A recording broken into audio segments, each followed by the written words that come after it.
How to make your number private when making a call on your Android device. For a single call, open the phone app and dial #31# before the phone number you want to call. For example, type #31# followed by the number, then press the call button. This will hide your caller ID only for that call. If you want to hide your number for all calls, open the phone app on your Android phone. Now tap on the three dots in the top right corner and select Settings.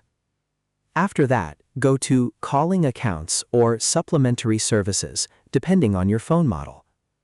Now look for the Caller ID option and tap on it. Here you will see different options related to your phone number visibility.